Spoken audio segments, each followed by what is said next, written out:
မယ်လီယွစ်ကတော့ကင်းရဲ့တိုက်ခိုက်မှုတွေကိုမရှောင်မတမင်သက်သက်အထိခံနေပါတယ်ကင်းကဘာလို့မင်းချစ်တဲ့ list ကိုတတ်ခဲ့ရလဲဘာလို့တိုင်းပြည်ကိုတစ္ဆာဖောက်ခဲ့ရလဲဆိုပြီးနာကျင်စွာမင်းကိုထုတ်နေချိန်မှာမယ်လီယွစ်ကတော့ကာကွယ်ဖို့ကြိုးစားခဲ့ပေမဲ့သူမအောင်မြင်ခဲ့ကြောင်းဝန်ခံလိုက်ပါတယ်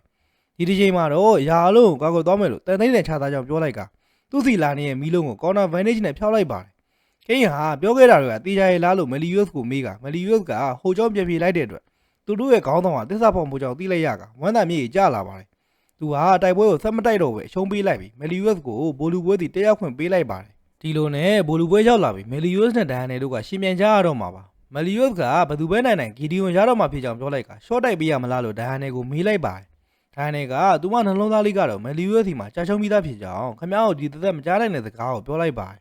အဲ့အချိန်မှာပဲရေပန်းသားနေရဲ့မယ်လီယွစ်ကိုစကီလေးရွာဒီညလာအိပ်ဖို့ခေါ်နေပြီဒိုင်ယန်နယ်ကသူမနှလုံးသားလေးစားနဲ့ပတ်ခံလိုက်ရတဲ့အတွက်ကောက်မယ်လီယွစ်ဆိုတာတီးထဲလိုက်ပါတယ်တချိန်တည်းမှာပဲမြို့ပြင်ဘက်ကနေဂီလာနဲ့စောင်းရီနိုးထလာတဲ့ဂျေကိုတို့နှစ်ယောက်ဟာဘိုင်ဒန်မြို့စီကိုဥတီလာနေကြပါတယ်ဂျေကိုကသူမရဲ့သွားသေးတွေကိုဆန်းသက်ချင်နေပြီဖြစ်ကြောင်းပြောလိုက်ပါတယ်